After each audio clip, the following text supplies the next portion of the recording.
صلوات پڑھیں محمد وآل محمد۔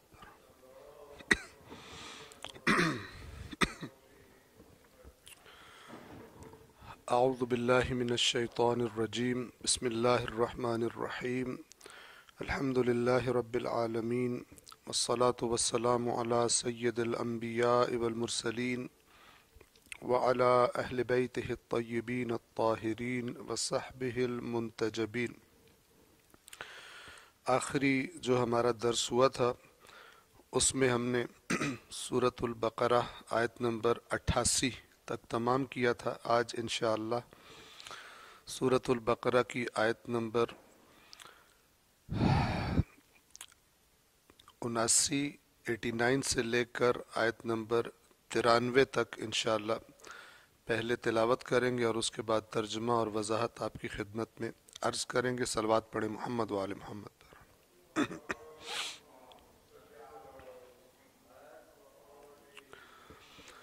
اعوذ باللہ من الشیطان الرجیم، بسم اللہ الرحمن الرحیم۔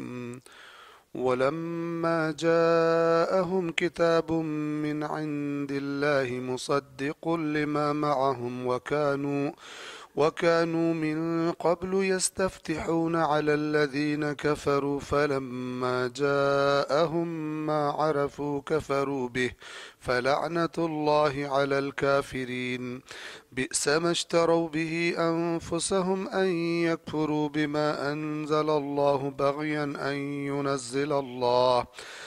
بغيا أن ينزل الله من فضله على من يشاء من عباده فباءوا بغضب على غضب وللكافرين عذاب مهين وإذا قيل لهم آمنوا بما أنزل الله قالوا نؤمن بما أنزل علينا ويكفرون بما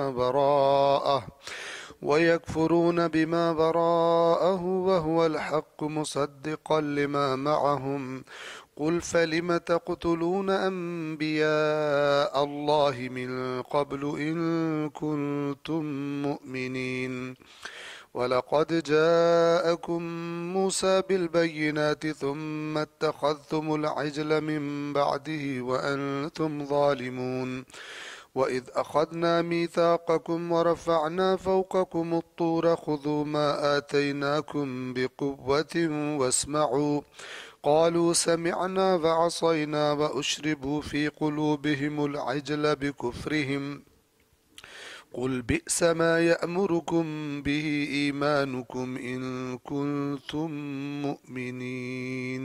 صلوات پڑھیں محمد وآل محمد۔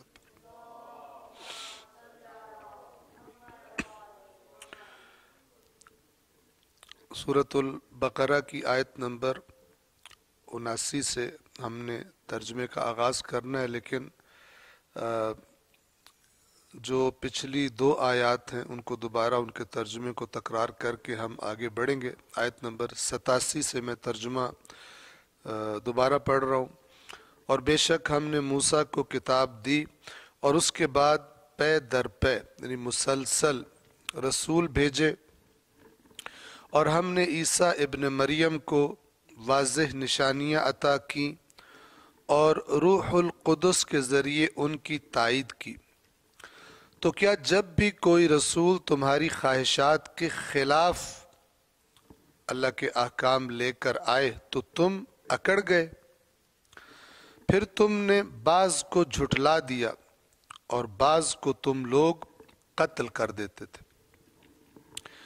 بنیادی انبیاء کے ساتھ مشکل کیا تھی کہ وہ ایسا پیغام لے کر آتے تھے جو لوگوں کی خواہشات کے خلاف ہوتا تھا، لہٰذا ان کے مخالف ہو جاتے تھے۔ 88 اور وہ کہتے ہیں ہمارے دل غلاف میں بند ہیں، ان ہم پہ تمہاری باتوں کا اثر نہیں ہوگا۔ اللہ ان کو جواب دیتا ہے کہ غلاف میں بند نہیں ہیں، بلکہ ان کے کفر کے سبب اللہ نے ان پر لعنت کر دی ہے، پس اب وہ کم ہی ایمان لائیں گے۔ اب یہ کم ہی ایمان لائیں گے، اس آیت نمبر 88 کا جو آخری حصہ ہے، اس کی جو ایک نقطہ ہے جس کی میں وضاحت کرنا چاہوں گا، آپ توجہ سے سنیے۔ فَقَلِيلًا مَا يُؤْمِنُونَ، پس کم ہی ایمان لائیں گے۔ یہ کم ہی سے مراد ان لوگوں میں سے کم تعداد میں لوگ ایمان لائیں گے یہ ہے، یا مراد یہ ہے کہ یہ پورا ایمان نہیں لائیں گے، کم ایمان لائیں گے؟ تو ایک تفسیر ہے فارسی زبان میں، معروف تفسیر ہے، تفسیر مبین کے نام سے، اور استاد بہرام پور ہے جنہوں نے یہ تفسیر لکھی ہے، ایک ہی جلد میں، یعنی بہت زیادہ تفصیلات میں نہیں ہے۔ اس کو اگر آپ دیکھیں گے تو قرآن کے متن کی اطراف میں ہی یہ تفسیر لکھی ہوئی آپ کو ملے گی۔ بہت اہم نقطہ ہے، آپ توجہ فرمائیے۔ تو یہ کہہ رہے ہیں اگر ہم قلیل کو ایمان کے ساتھ جوڑیں، یعنی تھوڑا ایمان لاتے ہیں، زیادہ ایمان نہیں لاتے، ان کا جی نہیں چاہتا کہ پورے کی پوری انبیاء کی باتوں پر ایمان لائیں، اپنے مطلب کی چیزوں پر ایمان لاتے ہیں۔ تو تفسیر مبین میں اس طرح سے لکھا ہے، فارسی ہے، میں اردو ٹرانسلیشن، اردو ترجمہ اس کا آپ کے سامنے بیان کروں گا۔ کہتے ہیں کہ اگر ہم قلیل کو ایمان کے ساتھ جوڑ دیں، ایمان کی صفت قرار دیں، تو مفہوم یہ ہے کہ یہ لوگ قرآن کی باتوں پر بہت کم اور بہت ضعیف ایمان لاتے ہیں۔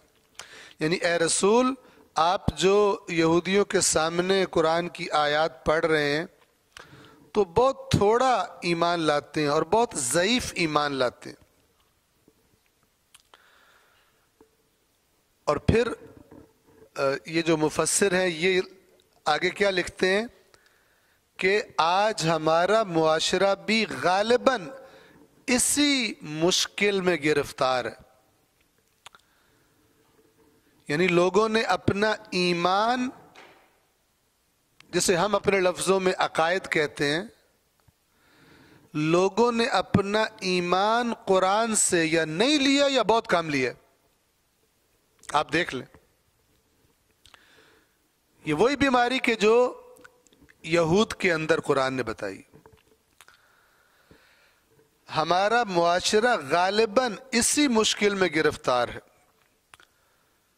عوام غالباً دین شناس علماء کو چھوڑ دیتے ہیں اور مبالغہ کرنے والے شعر و شاعری پڑھنے والوں کے پیچھے بھاگتے ہیں۔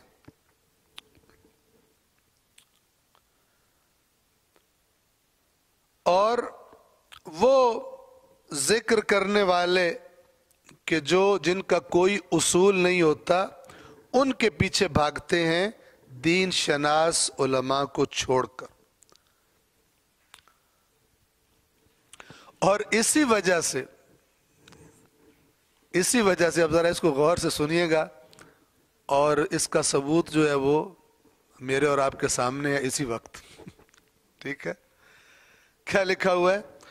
کہہ رہے ہیں اور اسی وجہ سے وہ محفلیں کہ جہاں پر قرآن کے معارف کی تعلیم دی جاتی ہے وہاں خلوت ہوتی ہے، خالی ہوتی ہیں، کوئی نہیں ہوتا وہاں پہ۔ توجہ فرما رہے ہیں؟ ایسا لگتا ہے ابھی نازل ہوئی ہے، یعنی تفسیر ابھی نازل ہوئی۔ لوگ کدھر جاتے ہیں؟ بجائے دین شناس عالموں کے پیچھے جانے کے، شعر و شاعری پڑھنے والے اور بے قاعدہ قانون باتیں کرنے والوں کے پیچھے بھاگتے ہیں۔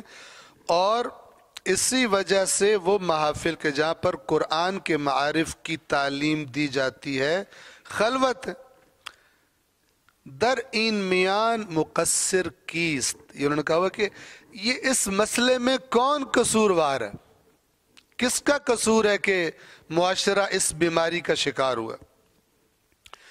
اسے معلوم کرنا چاہیے اور اس کے بارے میں تحقیق ہونی چاہیے کہ یہ اتنا بڑا گھپلہ جو ہوا ہے مسلمان معاشرے کے ساتھ، امت مسلمہ کے ساتھ، ٹھیک ہے، اور ہم کہیں تشیع کے ساتھ، کہ عوام قرآن بتائی جانے والی محفل میں نہیں آتے، خلوت ہوتی ہے، اور جہاں پہ شاعریاں ہو رہی ہوں اور جہاں پہ ہا ہا اور ہو ہو رہی ہو، اور ابھی آپ نے دیکھا اس سال جو 13 رجب پر جو آئے ہیں منقبت قصیدے، ان میں ذرا میوزک جو ہے اس کو زیادہ ملا دیا گیا ہے، زیادہ آہستہ آہستہ، جسے کہتے ہیں نا وہ موسیقی کے عادی، چونکہ سارا سال ویسے موسیقی سنتے رہتے ہیں، تو ان دنوں میں اس کا اچھا آلٹرنیٹ اب ان لوگوں نے پرووائڈ کرنا شروع کر دیا، اور اب تو باقاعدہ وہ منقبتوں میں ناچ رہے بھی ہوتے ہیں اور سمجھتے ہیں کہ اس سے مولا علی علیہ السلام بہت ان کا دل خوش ہو رہا ہوگا کہ یہ تعلیمات ہم ان کو دے کے گئے تھے، کیسی پاسداری کی ہے انہوں نے، کون سی اہل بیت کی محفلوں میں لوگ ناچتے تھے، کون سی ان کا واز سنتے ہوئے آگے سے بیٹھ کر لوگ اس طرح اچھلتے تھے جس طرح آج اچھلتے، بولتا ہی کوئی نہیں۔ کہہ رہے ہیں کہ اس کا پتہ کیا جائے، معلوم کرنا چاہیے اور تحقیقات کرنی چاہیے تاکہ معاشرے کو قرآن کی بد دعا سے بچایا جا سکے۔ قرآن، آپ کو پتہ ہے قرآن روایات میں قیامت کے دن شفاعت بھی کرے گا اور شکایت بھی کرے گا، اور جس کی شفاعت کرے گا قبول کرے گا اللہ، اور جس کی شکایت کرے گا اللہ اس کی شکایت بھی قبول کرے گا کہ یہ بندے نے دنیا میں مجھے بالکل لفٹ نہیں کرائی، اور اللہ قبول کرے گا اس کے بارے میں۔ اہل بیت کے فرامین میں کتاب اصول کافی، کتاب فضل القرآن، قرآن کی فضیلت کی احادیث ہے جہاں پر، وہاں پر یہ روایت آپ کو مل جائے گی۔ آج تھوڑا سا وقت لگ جائے گا لیکن یہ نقطہ آپ کی خدمت میں عرض کرنا چاہتا ہوں۔ بس یہ میں آپ کو اگر یاد ہو تو یہاں پر بھی یہ بات میں کہہ چکا ہوں، کئی جگہ پہ کہہ چکا ہوں لوگوں سے کہ یار سوچو تو صحیح کہ جو اتنی بنیادی کتاب ہے، بنیادی ترین کتاب ہے اسلام کی، کس نے اس کو معاشرے سے باہر پھینکا ہے؟ کس نے لوگوں کو اس سے دور کیا ہے؟ اس پہ تحقیق ہو، اس پہ پرچہ کرایا جائے، اس کو جیل میں ڈلوایا جائے، اس کو جرمانہ کیا جائے کہ اتنا بڑا فراڈ مسلمانوں کے ساتھ کیوں کیا تم نے؟ کون ذمہ دار ہے اس کا؟ جو بھی ذمہ دار ہے اس کو پکڑا جائے، اس کو برملا کیا جائے۔ اب دیکھیں آگے کیا بات کی، قلیلا ما یؤمنون، بہت قلیل ایمان لاتے ہیں۔ تو یہ جو قلیل ایمان ہے، فرما رہے ہیں کہ ایمان ضعیف انسان کو عمل کا پابند، اس عمل کا پابند جس کا تقاضا ایمان کرتا ہے، ضعیف ایمان انسان کو اس عمل کے ساتھ پابند نہیں بنا سکتا، انسان کو مجبور نہیں کرتا۔ کمزور ایمان، جیسے کمزور آدمی زیادہ وزن نہیں اٹھا سکتا، اسی طرح کمزور ایمان اپنے تقاضے پورے نہیں کروا سکتا انسان سے۔ طاقتور ایمان، پورا ایمان، قوی ایمان، وہ انسان کو پش کرے گا، دھکیلے گا کہ تو نے یہ کام کرنا ہے، اور کھینچے گا کہ تو نے یہ کام نہیں کرنا۔ لیکن کمزور ایمان یہ دونوں کام نہیں کر سکتا، نہ برے کاموں سے روکنے کی طاقت ہے اس میں، اور نہ اچھے کام کروانے کی طاقت ہے۔ یہ فرما رہے ہیں۔ پھر فرماتے ہیں کہ کتنی ایکوریٹ بات ہے، آپ دیکھیں معاشرے میں غالباً وہ مسلمان کہ جو شریعت کی ذمہ داریوں پہ عمل نہیں کرتے اور حلال اور حرام کا خیال نہیں رکھتے، اس کا سبب یہ ہے کہ ان کا ایمان گمانوں پر مبنی ہے، ٹھوس دلائل پر مبنی نہیں ہے۔ گمان کیسے پیدا ہوتا ہے؟ سنتے رہے، جو سنا ہے وہی ٹھیک ہوگا، ہم نے تو بچپن سے یہی سنا ہے۔ کوئی آیت قرآن پڑھو کہتے ہیں ہم نے تو آج تک نہیں سنی۔ کس کا قصور ہے اگر قرآن کی بات آج تک نہیں سنی تو؟ الٹی سیدھی سٹوریاں تم نے بچپن سے سنی ہوئی ہیں، اور قرآن کی آیت تم نے 60-70 سال کی عمر میں بھی اگر نہیں سنی تو کس کا قصور ہے؟ ان کو پکڑو جنہوں نے یہ کیا.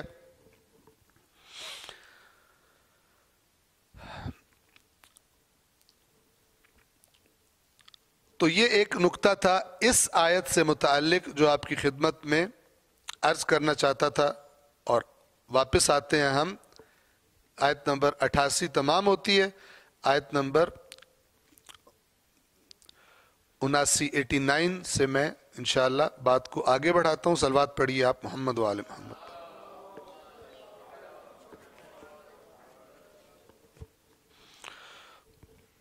آیت نمبر 89, یہ اور کسی کے لیے ہو نہ ہو, وہ لوگ کہ جو اپنے امام کا انتظار کر رہے ہیں ان کے لیے بہت ہی زیادہ یہ ڈائریکٹ ہٹ ہے, ڈائریکٹ خطاب ہے ان سے. پس منظر اس کا اسی تفسیر مبین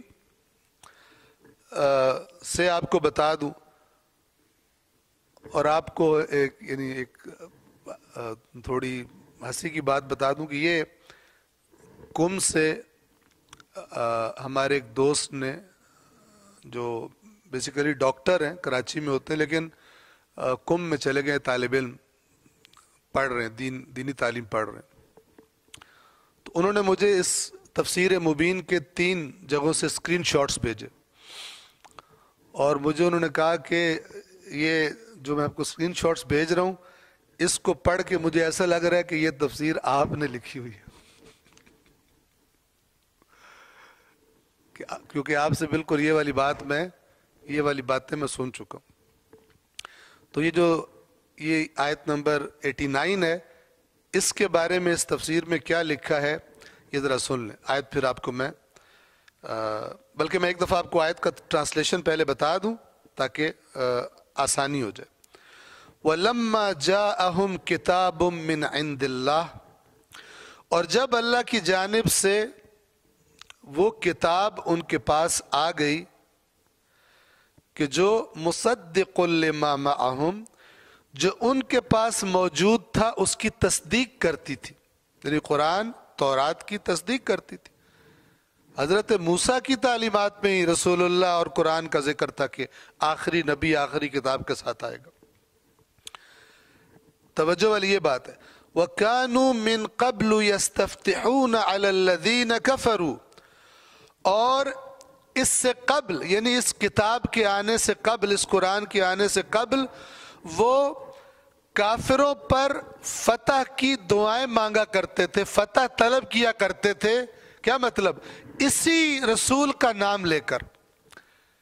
جب کافر ان سے لڑتے تھے, ان پہ ظلم کرتے تھے, تو یہ ان کو دھمکی دیتے تھے کہ تم جو ہم پہ ظلم کر رہے ہو, ہم جس کا انتظار کر رہے ہیں جب وہ آئے گا تو وہ تم سے بدلے لے گا, وہ تمہیں سرزمین سے نکال دے گا اور وہ تمہیں سزائیں دے گا. ملتی جلتی بات ہے. یہ میں نے نہیں کی, اللہ نے کی ہوئی ہے. ایک دفعہ میں نے یہ بات کی تو ایک صاحب نے کہا کہ آپ تو ہمیں یہودی بنا رہے ہیں. کوئی کسی کو کچھ نہیں بنا سکتا, جو جس نے بننا ہوتا ہے اپنے عمل سے بننا ہوتا ہے اس نے. ٹھیک ہے, تو عقل مند وہ ہوتا ہے کہ جو دیکھے کہ یہ ان آیات کے آئینے میں کہاں کھڑا ہوں, کس ٹریک پہ چل رہا ہوں میں.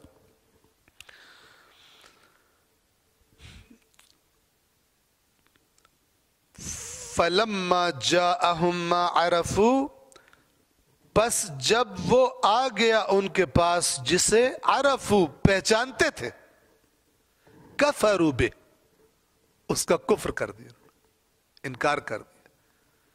تو اللہ نے بھی تکلف نہیں کیا. آیت کا اینڈ کیا ہے؟ فَلَعْنَةُ اللَّهِ عَلَى الْكَافِرِينَ.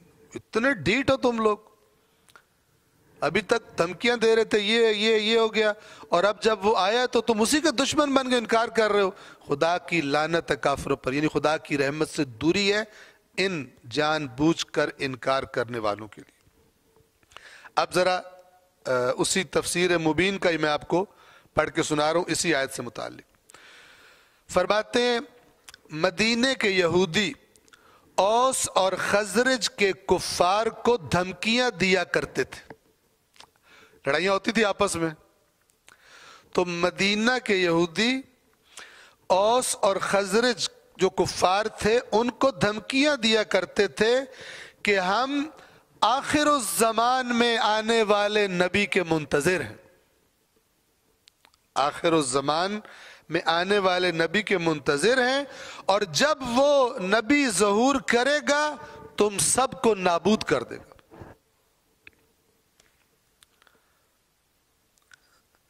لہذا اہل کتاب پیغمبر اسلام کو اپنے لوگ جیسے اپنے لوگوں کو پہچانتے تھے، اپنی قوم کو اس طرح پہچانتے تھے اور ان کا انتظار کر رہے تھے.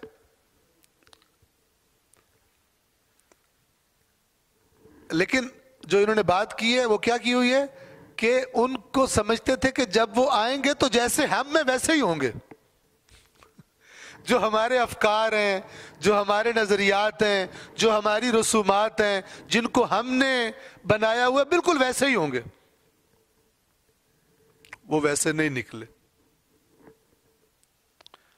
ان پلیزنٹ سرپرائز ہو گیا ان کے لیے جب رسول اللہ آئے تو.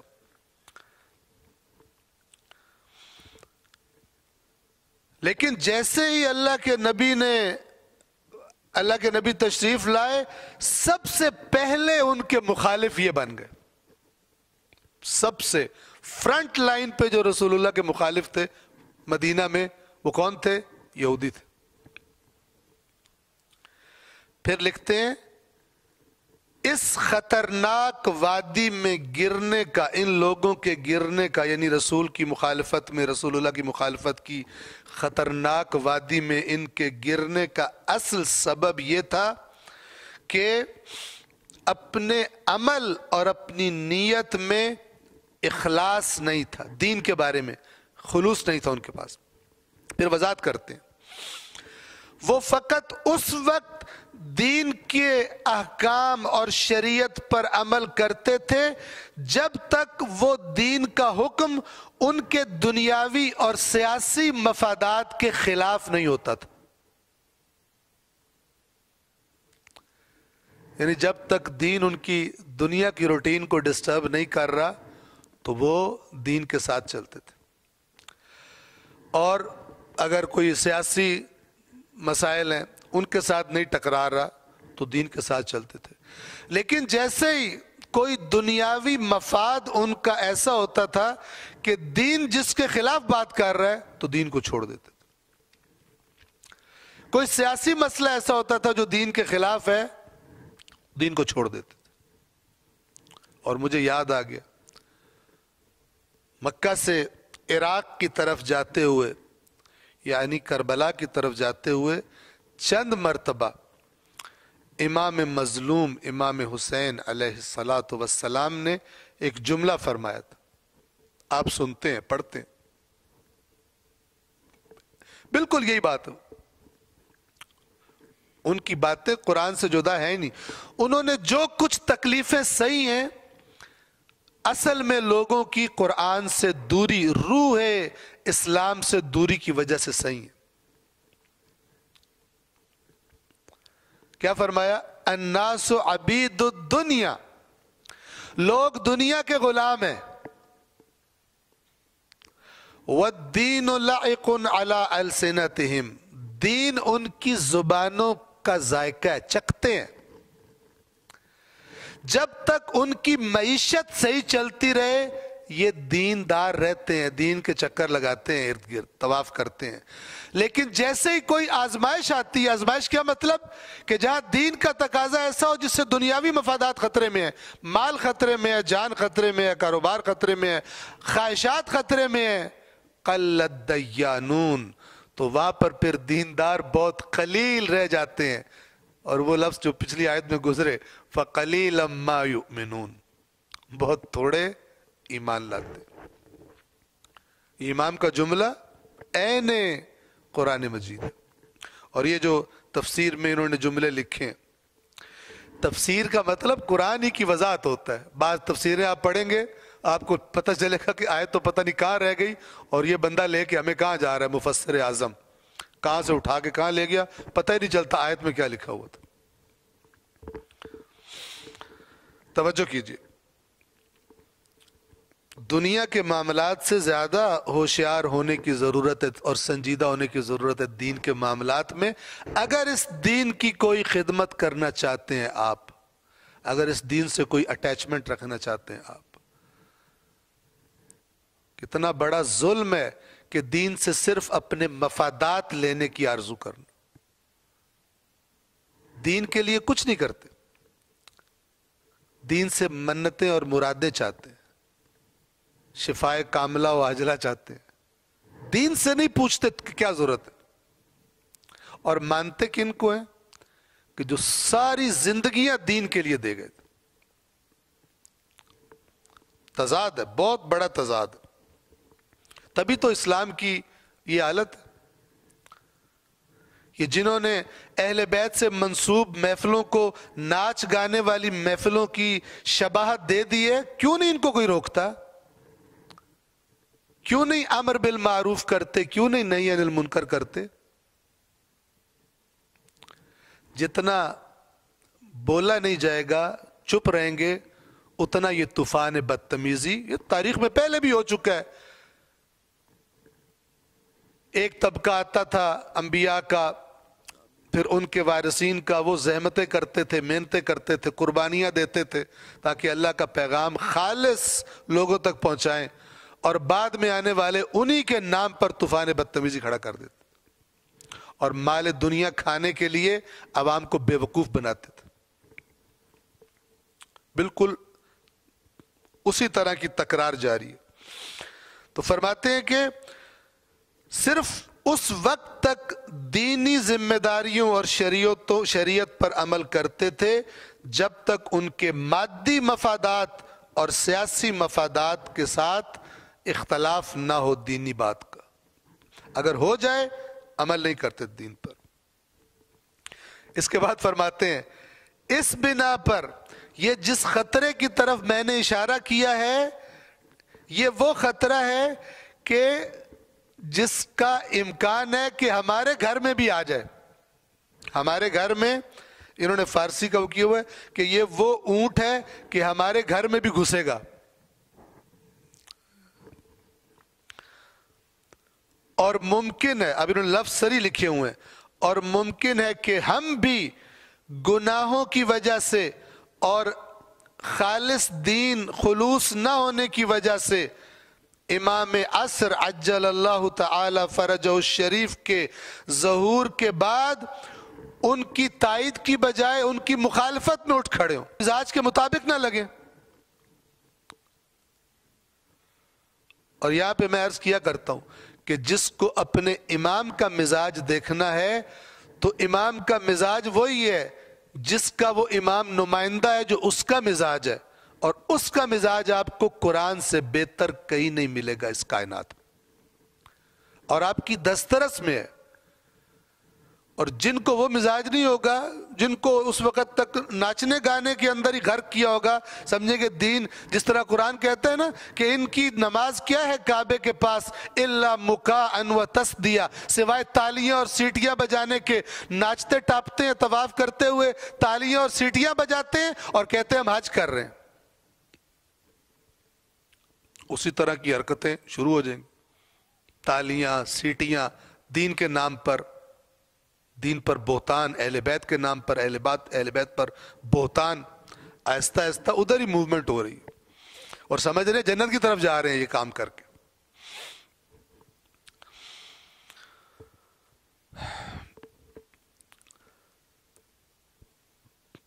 اور ممکن ہے کہ ہم لوگ امام عصر علیہ السلام کے ظہور کے بعد ان کی مخالفت میں اٹھ کھڑے ہوں اور اپنے فرقہ پرستانہ مفادات کی وجہ سے اور اپنی غیر الہی اپنے تعلقات اور خواہشات کی وجہ سے ہم امام کو قتل کر دیں.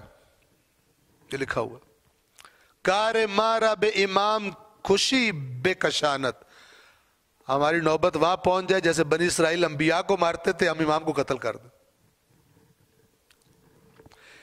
انہوں نے بھی اپنی تفسیر میں لہجہ وہی رکھا ہے جو اللہ تعالیٰ بالکل اوپن لہجہ رکھتا ہے بغیر عوام کے احساسات کا لحاظ کیے ہوئے. اللہ تعالیٰ آپ توجہ فرمائیں، حتیٰ کہ وہ بات کہ جو رسول بھی ایک بشر ہونے کے اعتبار سے نہیں کرتے، اللہ تعالیٰ کہتا ہے وہ نہیں کر سکتا لیکن اللہ کرے گا.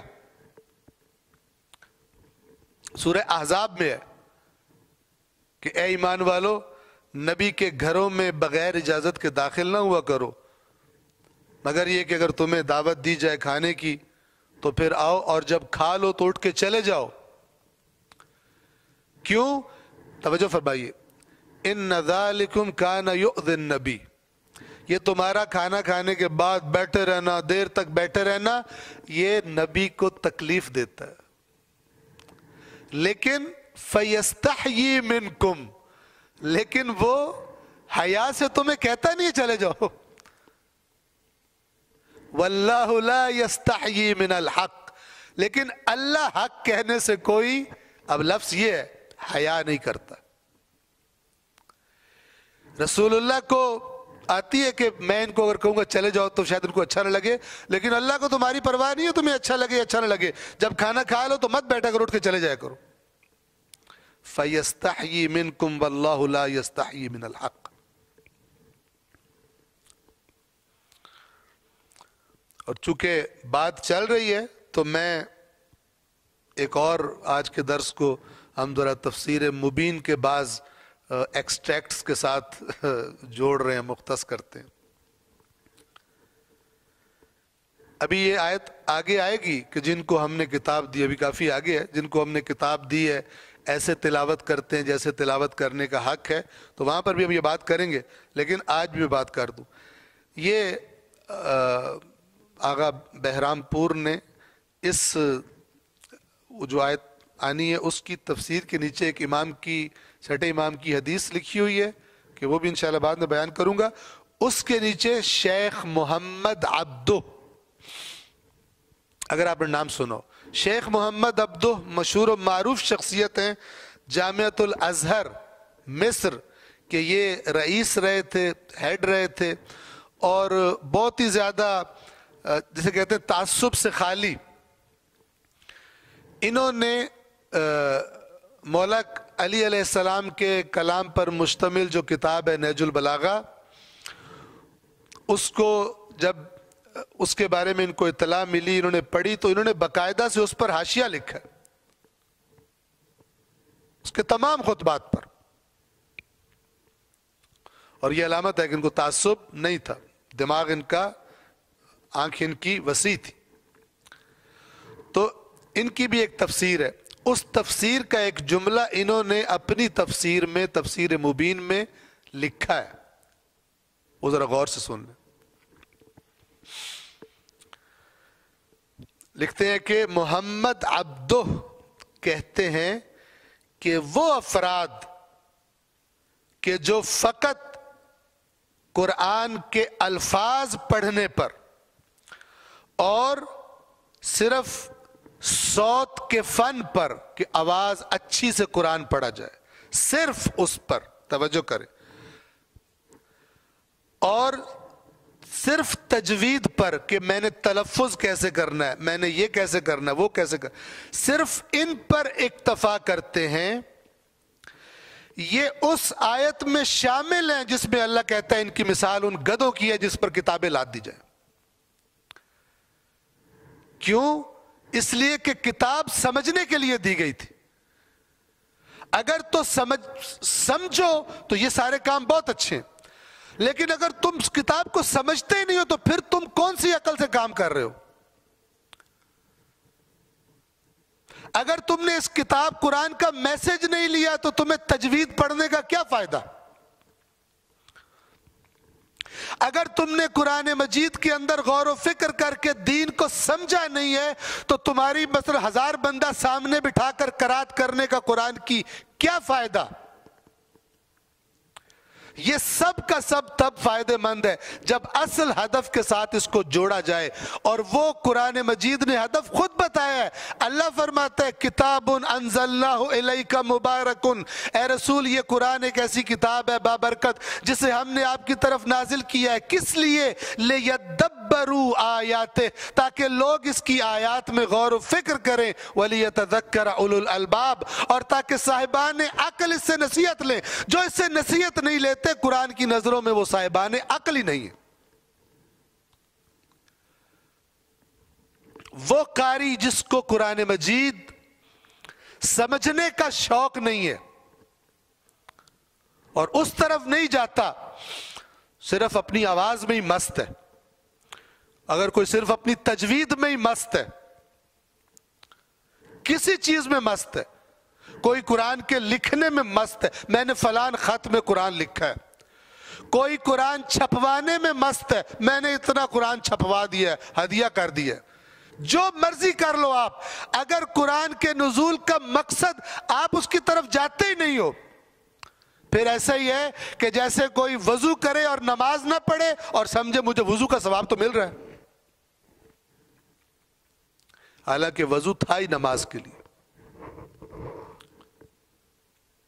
بڑی کلیئر بات ہے، لیکن اس کلیئر بات کو بھی نہیں سمجھتے۔ تو یہ کہہ رہے ہیں کہ وہ افراد کے جو شیخ محمد عبدہ کہ وہ افراد کے جو فقط قرآن کے الفاظ پر توجہ دیتے ہیں اور فنون صوت اور فنون تجوید پر اکتفا کرتے ہیں، اکتفا یعنی ادھر نہیں جاتے سمجھنے کی طرف، اس آیت میں شامل ہیں کمثل الحمار یحمل اسفارا، کہ ان کی مثال اس گدھے کی مثال ہے جس پر قیمتی علم والی کتابیں لاد دی جائیں۔ سورہ جمعہ کی آیت نمبر 5 ہے۔ کیوں؟ فرماتے ہیں اس لیے کہ حق کے تلاوت کا معنی قرآن کو صحیح سمجھنا ہے۔ حق کے تلاوت کا مطلب صحیح تلفظ کرنا نہیں ہے، حق کے تلاوت کا مطلب قرآن کو صحیح سمجھنا ہے، اور قرآن کے پیغاموں کو اور حدود الہی پر ان کو پڑھ کر جو حدود قرآن میں بیان کی گئی ہیں، احکام بیان کیے گئے ہیں، ان پر ایمان لانا، یہ حق کے تلاوت ہے۔ اور یہ کس چیز کے نتیجے میں حاصل ہوتا ہے؟ یہ نہ تجوید سے ملتا ہے، نہ یہ صوت و لحن سے ملتا ہے، یہ فقط اور فقط آیات قرآن میں تدبر کرنے سے، غور و فکر سے حاصل ہوتا ہے۔ لہذا جو غور و فکر نہیں کرتا قرآن میں، جتنا بڑا فنکار بن گیا ہے، شیخ محمد عبدہ کہہ رہے ہیں کہ یہ اس آیت میں شامل ہے۔ ہاں اگر کوئی تجوید سیکھے اور قرآن مجید میں تدبر بھی کرتا ہے، جس کو تجوید سکھا رہا ہے اس کو قرآن کے قریب بھی لا رہا ہے، اسے قرآن کی باتیں بھی بتا رہا ہے، نور علی نور، زبردست، بہت اچھا۔ لیکن اگر کوئی کہے نہیں میں نے یہ رکھ لیا، یہ میں نے نہیں کرنا، وہ ہوشیار ہو جائے۔ اور یہ فقط قرآن پر تدبر کے نتیجے میں حاصل ہوتا ہے، اور پھر اس سمجھنے کے بعد عمل کی شکل میں سامنے آتا۔ پڑھو، غور کرو تاکہ سمجھو، اور سمجھو تاکہ عمل کرو اس کے مطابق۔ یہ ہے نزول قرآن کا مقصد، یہ ہے قرآن مجید اللہ نے کیوں انسانوں کو کی طرف بھیجا۔ یہ جب نہیں ہوگا تو اللہ بھی سزا دے گا انہی لغویات اور بیہودہ چیزوں کی شکل میں جو ہمیں اطراف و جوانب میں آج دکھائی دیتی۔ صلوات پڑھیں محمد و آل محمد۔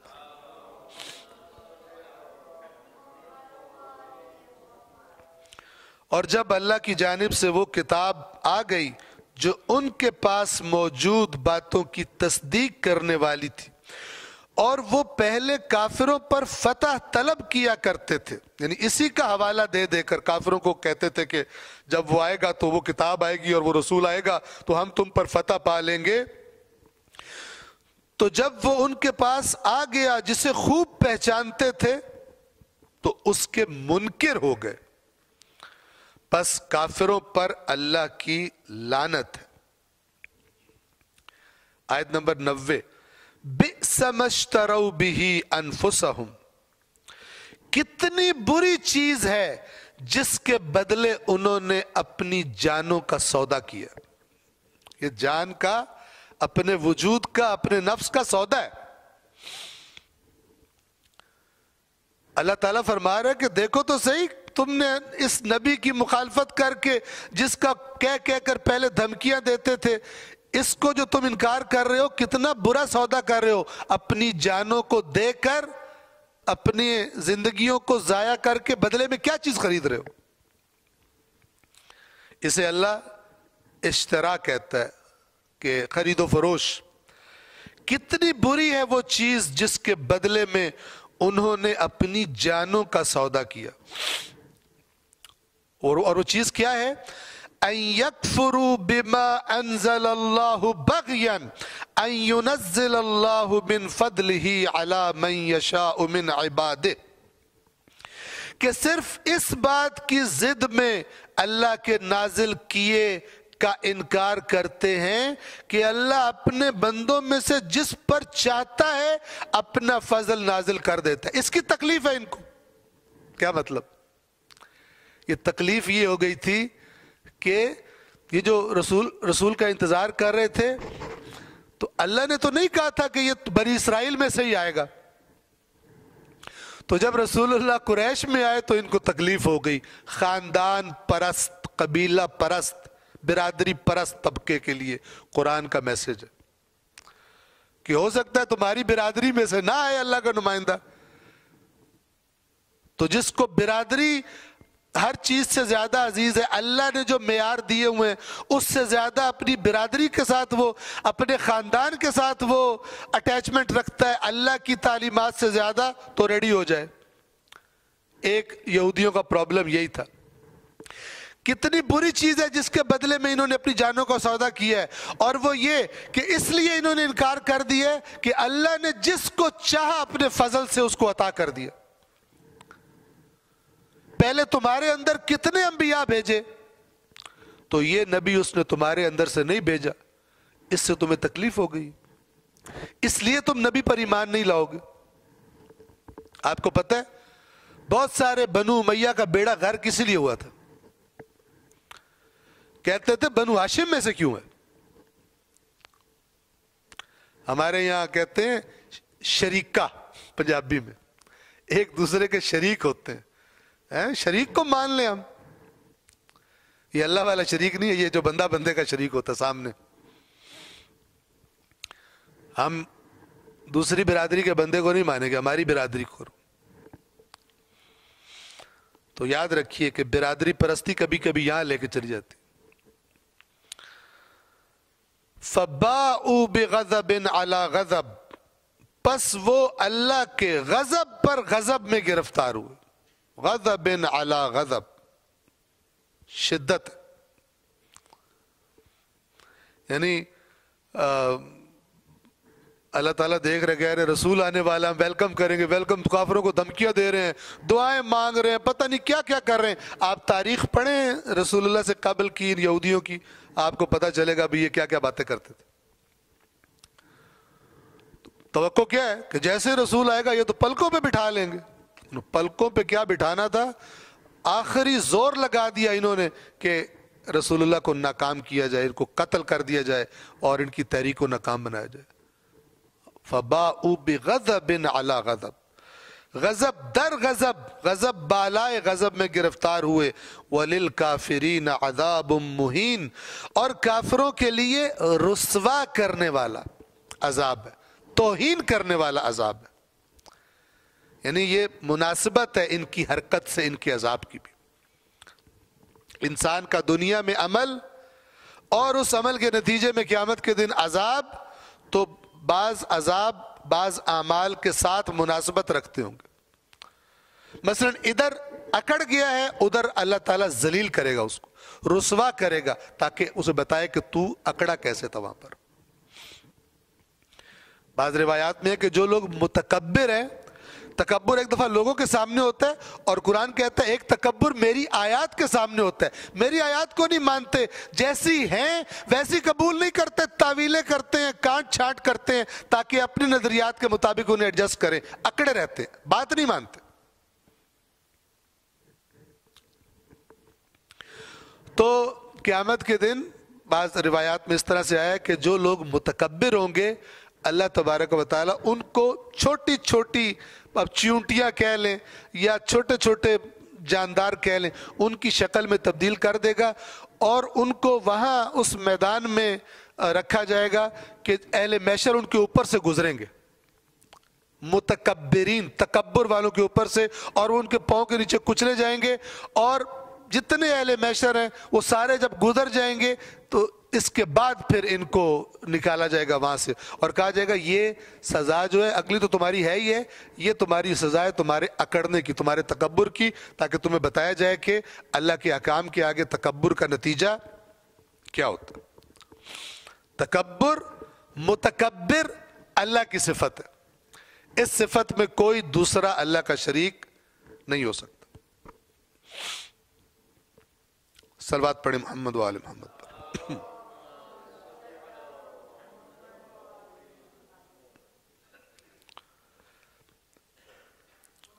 اس کے بعد آیت نمبر 91، وَإِذَا قِيلَ لَهُمْ،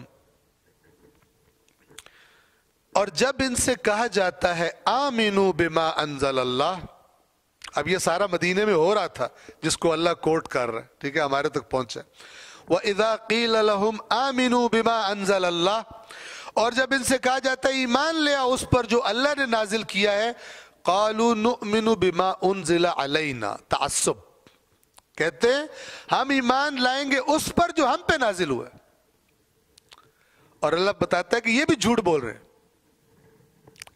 جو مومن ہوتا ہے وہ جو ایک اللہ کے نمائندے پر ایمان لائے، اسی اللہ نے دوسرا نمائندہ بھیجا تو کیوں نہ ایمان لائے، وہ پرابلم ہی نہیں، تو اور خوش ہوگا.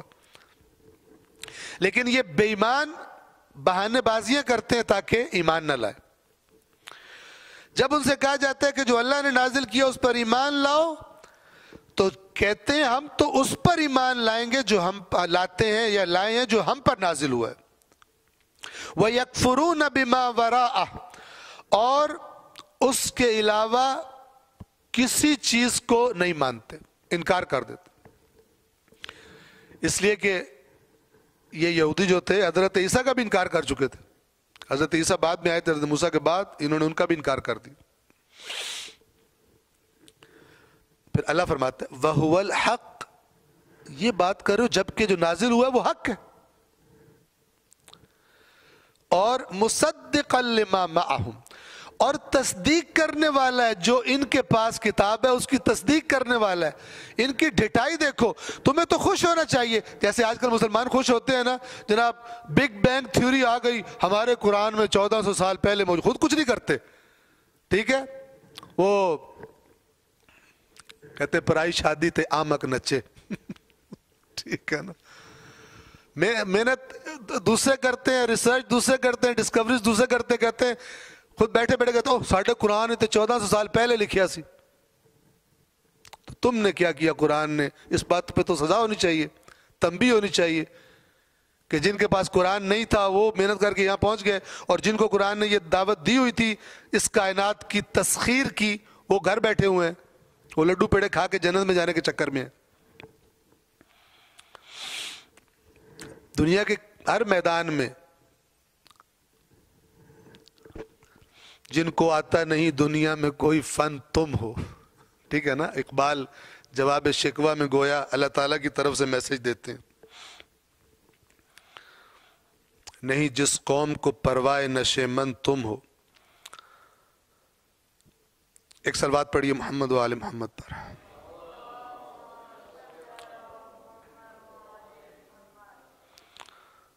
وَهُوَ الْحَقُّ مُصَدِّقًا لِمَا مَعَهُمْ.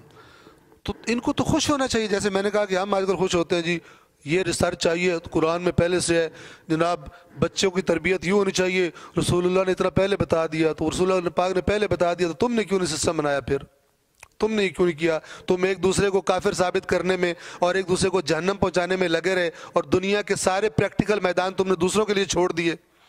اللہ نے دین دنیا کی زندگی سنوارنے کے لیے پہلے نمبر پہ دیا تھا، اور اس کے نتیجے میں آخرت سنورنی تھی۔ تم نے دنیا کے ہر میدان دوسروں کو دے دیے، اور دین کو صرف لڑنے کے لیے اور ایک دوسرے کی کھال کھینچنے کے لیے تم نے رکھ لیا۔ تو اللہ تعالیٰ کہہ رہے کہ ان کو تو خوش ہونا چاہیے تھا کہ جو ان کی تورات نے باتیں کی تھی، جو ان تک پہنچی تھی تعلیمات، وہ سچ ثابت ہو گئی اس رسول کے آنے سے اور اس قرآن کے آنے سے۔ ان کو تو خوش ہونا چاہیے، یہ دشمن بن گئے۔ یہ ہوتا ہے بے ایمان اور کرپٹ بندے کا حال۔ وَهُوَ الْحَقُّ مُصَدِّقًا لِمَا مَعَهُمْ، حالانکہ وہ حق ہے اور جو کتاب ان کے پاس ہے اس کی تصدیق کرتا ہے۔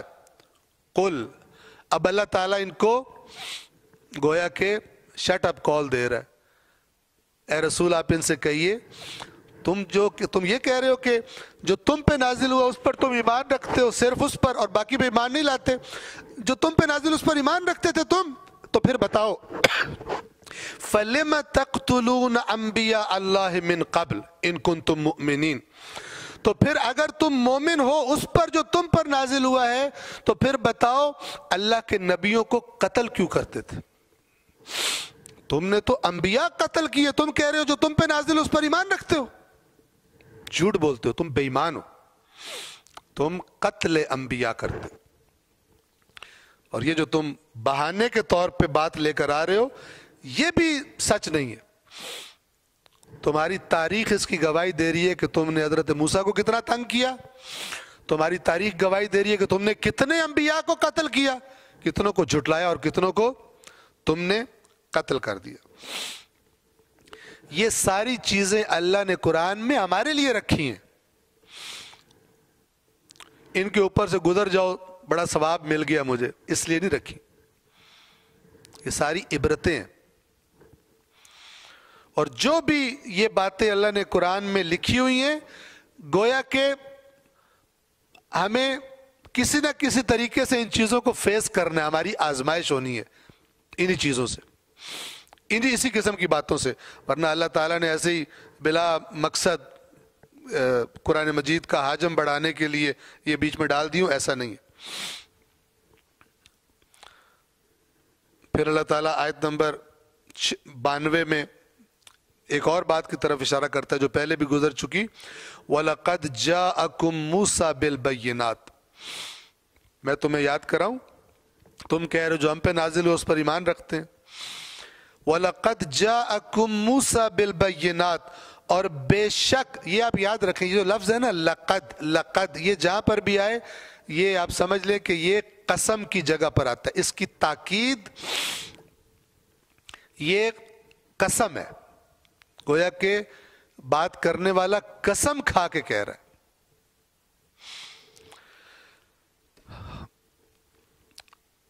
عام طور پہ اس کا ترجمہ کیا جاتا ہے بے تحقیق، بے شک، یقیناً، ان الفاظ سے ترجمہ کیا جاتا ہے۔ اور بے تحقیق موسیٰ تمہارے پاس واضح دلائل لے کر آئے تھے، ثم اتخذتم العجل من بعد، پھر تم نے اس کے بعد گوسالہ یعنی بچڑے کو اختیار کر لیا۔ تم کہہ رہے ہو جو ہم پہ نازل ہو اس پر ایمان لاتے ہیں۔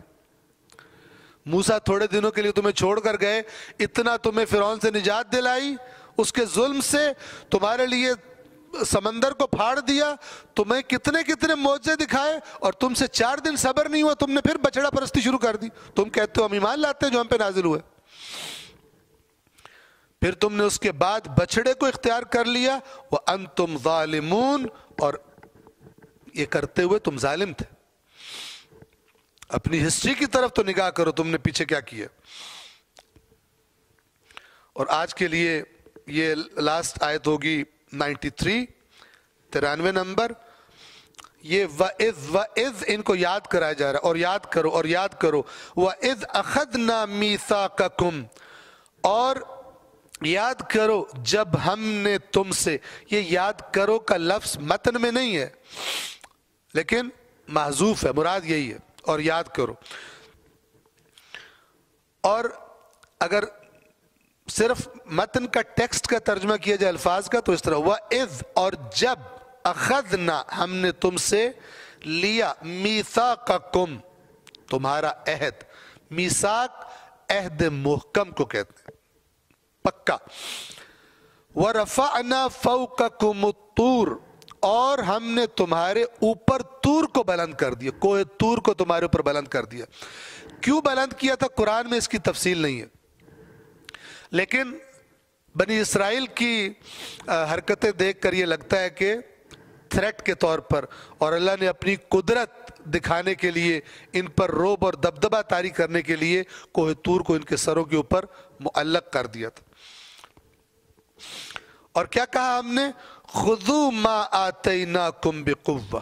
یہ ہر دین کا یہی پیغام ہے, جو ہم نے تمہیں دیا ہے اس کو مضبوطی سے قوت سے پکڑ لو. یعنی جو احکامات دیے گئے تمہیں تورات میں انہیں مضبوطی سے پکڑ لو, ان کی پابندی کرو. یہ ہے اصل دین.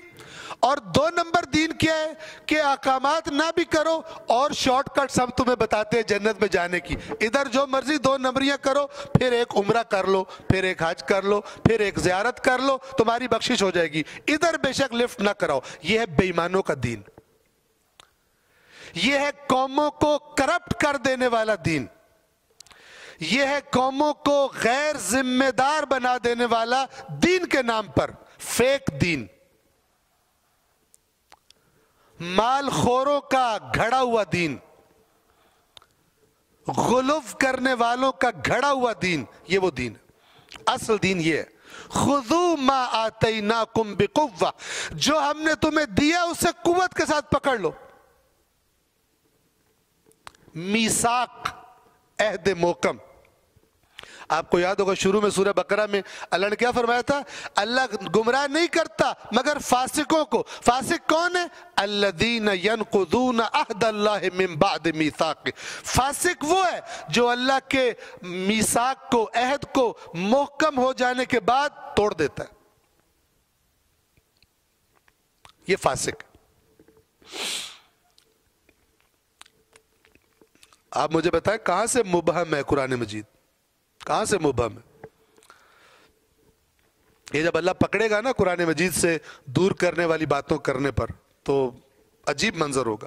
خذوا ما آتیناکم بقوہ, اور جو ہم نے تمہیں دیا ہے اس کو, یعنی مراد یہاں پہ تورات, قوت کے ساتھ پکڑ لو. واسمعوا, اور سنو. یا سنو کا مطلب کیا ہے؟ سنو اور مانو, نہ کہ سن لو آج ہم نے قرآن کی تلاوت سنی ہے, کیا کیا ہے ہمیں کیا پتا, کیا تو ہم نے وہی ہے جو ہم روٹین میں کرتے ہیں. سنو اور کرو جو سنا ہے. واسمعوا, یہ قرآن میں اکثر یہ لفظ کس لیے آیا ہے, جس طرح میں مثال بھی دیتا رہتا ہوں کہ آپ مثلا کسی سے کہیں, آپ کا ملازم ہو یا آپ کا بچہ ہو, آپ کہیں کہ یار مجھے پیاس لگی ہے پانی لا دو, تو تھوڑی دیر جب پانی نہیں آئے آپ دیکھیں وہ بندہ وہی بیٹھا ہوا ہے. آپ کہیں یار تم سے کیا پانی لا دو, تھوڑی دیر گزر جائے پھر پانی نہیں, تیسری دفعہ آپ کیا کہیں گے؟ سنا نہیں ہے تم نے, آپ کو پتہ ہے اس نے سنا ہے, آپ جانتے ہیں اس نے سنا ہے, لیکن آپ کیوں کہہ رہے ہیں تم نے سنا نہیں ہے؟ کیوں آپ کہہ رہے ہیں؟ اس لیے کہ سننے کا مطلب پھر اس کا کچھ رد عمل ہے, جو سنتا ہے وہ کچھ کرتا ہے. لہذا قرآن میں اللہ تعالیٰ فرماتا ہے آپ ان کو دیکھتے ہیں کہ یہ آپ کے سامنے بیٹھے ہیں, وَهُمْ لَا يَسْمَعُونَ, اور یہ نہیں سن رہے ہوتے. بڑا غور سے سن رہے ہیں لیکن نہیں سن رہے, کیونکہ نیت سننے سے کوئی اور ہے کہ باہر جا کے باتیں کرنی ہے کہ آج کیا ہوا تھا اس محفل میں, جاسوسیاں کرنے آتے ہیں. یہ رسول اللہ کی محفلوں کے بارے میں جو بیچ میں آتے تھے ایسے لوگ اللہ نے بتایا ہوا. خذوا ما آتیناکم بقوۃ واسمعوا, اور جو تورات ہم نے تمہیں دیا اسے مضبوطی سے پکڑ لو اور سنو بات کو. قالوا سمعنا وعصینا, تو انہوں نے کہا ہم نے سن تو لیا, ہم نے سن لیا اور نہیں مانا. سمعنا وعصینا, سن لیا, عصینا وہی معصیت ہے. ہونا کیا چاہیے تھا؟ سمعنا واطعنا, ہم نے سن لیا اور ہم نے اطاعت کی، کہتے ہیں سمعنا و عصینا، سن لیا ہے لیکن ہمارا موڈ نہیں ہو رہا ماننے کا، سن لیا مگر مانا نہیں۔ یہ اللہ کی بات نہ ماننے کا سبب خدا بیان کرتا ہے۔ وَأُشْرِبُوا فِي قُلُوبِهِمُ الْعِجْلَ، ان کے دلوں میں بچڑا گھول دیا گیا، بِكُفْرِهِمْ، ان کے کفر کے سبب سے۔ بہت سمجھنے والی بات ہے، توجہ کیجیے۔ ایک انسان ہے، وہ اللہ کی اطاعت کا جذبہ نہیں رکھتا، لیکن کہتا ہے کہ دین بھی میرا رہے اور میری مرضی میری خواہشات بھی رہیں۔ یہ ہے بیس۔ ایک بندہ کہتا ہے کہ میری خواہش نہیں، خدا کی خواہش، جو اللہ کہے گا میں وہ کروں گا۔ اور ایک بندہ کہتا ہے نہیں، میں نے یہ بھی کرنا ہے لیکن دین بھی ہاتھ سے نہ جائے۔ یہ دو کیسز ہیں۔ یہودیوں کا کیس یہ دوسرا والا ہے۔ تو اللہ تعالیٰ فرما رہا ہے جو ایسا بندہ ہوتا ہے، پھر جس چیز کے نام پہ اسے گمراہ کیا جاتا ہے اس سے اسے بہت پیار ہو جاتا ہے۔ اگر آج بھی آپ دیکھیں نا، جو لوگ دین کے نام پر بدعتیں اور نئی نئی رسمیں ایجاد کرتے ہیں، انہیں اسلام کے محکم احکام سے زیادہ وہ من گھڑت رسمیں پیاری ہوتی۔ نماز نہ پڑھو کوئی بات نہیں، واجبات ادا نہ کرو کوئی بات نہیں، ابا نے جو رسم شروع کی تھی ہمارے گھر میں وہ نہیں مس ہونی چاہیے، آسمان زمین ایک کر دیں گے، یہ کرنی ہے ہم نے، نماز کوئی بات نہیں۔ جو انسان بدعت شروع کرتے ہیں اور بدعت پرستی کرتے ہیں، ٹھیک ہے، دین کے نام پہ نئی نئی چیزیں گھڑتے ہیں، نئی نئی رسمیں بناتے ہیں، یاد رکھیے اللہ تعالیٰ نے ایک سزا رکھی ہے ان کے لیے کہ ان کو اپنی گھڑی ہوئی بدعت سے پیار ہو جاتا ہے بہت زیادہ۔ جس طرح ہم کہتے ہیں نا، اس کو کسی نے کچھ گھول کے پلا دیا، یہ اللہ تعالیٰ کہہ رہے ہیں ان کو گھول کے پلا دیا گیا بچڑا۔ سبب کیا تھا؟ بِكُفْرِهِمْ، ان کے کفر کے سبب، یعنی یہ ماننا نہیں چاہتے تھے اللہ کی باتیں، تو یہ جو بیماری تھی ان کے اندر، تو جو چیز بہانہ بنی کہ یہ خرابیاں کر سکے، بچڑے کے نام پہ ان کو آزادی دی تھی سامری نے، کہا تھا اس کو پوجو اور موجیں کرو، جو تمہارا دل ہے کرو، خراب کام کرنا شروع ہو گئے تھے یہ۔ تو وہ بچڑا ان کے دلوں میں، وہ بچڑا بہت پیارا لگتا تھا، کیونکہ اس بچڑے کی آڑ میں ساری خرابیوں کی اجازت تھی۔ بت پرست بتوں کی آڑ میں اپنی ساری کرپشن کو کرتے ہیں، اور کچھ لوگوں نے یہ ظلم اللہ کے مقدس نمائندوں کے نام پر کر دیا، ان کے نام پر خدا کی نافرمانی کرتے، ان کے نام پر چیزیں گھڑ کر اور اپنے لیے جواز بناتے ہیں کہ یہ کام ہم کریں، اور ان کے نام پر اپنے لیے جواز بناتے ہیں کہ فلان کام جو اللہ نے حکم دیا ہم نہ بھی کریں تو کچھ نہیں ہوگا۔ یعنی ان مقدس ہستیوں کو کے ساتھ، یعنی وہ رویہ اختیار کرتے ہیں جو بت پرست بتوں کے ساتھ اختیار کرتے تھے، اور بچڑا پرست اور یہ درخت پرست اور سورج پرست یہ لوگ کام کرتے تھے تاکہ اپنی مرضیاں کر سکیں۔ اور وہ شریعت جو وہ لے کر آئے تھے اور جس کے وہ محافظ تھے اور جس کی خاطر ہر طرح کی قربانیاں دے گئے، اس شریعت کو تاکہ یہ پامال کر سکے اور اس کو ان امپورٹنٹ بنا سکے، شیطان کی نمائندگی کرتے ہیں یہ لوگ۔ وَأُشْرِبُوا فِي قُلُوبِهِمُ الْعِجْلَ بِكُفْرِهِمْ، اور ان کے کفر کے باعث ان کے دلوں میں وہ بچڑا رچ بس گیا، رچا بسا دیا گیا۔ اشربو، شرب کہتے ہیں پینے کو، اور اشربو پلا دیا گیا ان کو، بچڑا۔ قل، اے رسول آپ کہہ دیجئے، بئس ما یأمرکم بہ ایمانکم، کتنی بری چیز ہے جس کے بارے میں تمہارا ایمان تمہیں کہہ رہا ہے۔ یہ گویا کہ تنزن کہا جا رہا ہے، تمہارا ایمان تمہیں یہ کہتا ہے یہ حرکتیں کرو۔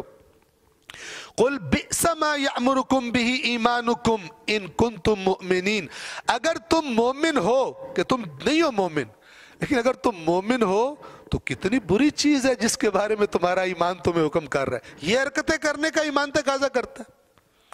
یعنی اللہ تعالیٰ کہہ رہے اگر تم مومن ہوتے تو یہ حرکتیں ہی نہ کرتے۔ تمہاری حرکتیں بتا رہی ہیں کہ تمہارے اندر ایمان نہیں ہے، بلکہ نافرمانی کی، معصیت کی، نفس پرستی کی بیماری ہے۔ آیت نمبر 93 سورۃ البقرہ پر آج کا درس ہم تمام کر رہے ہیں۔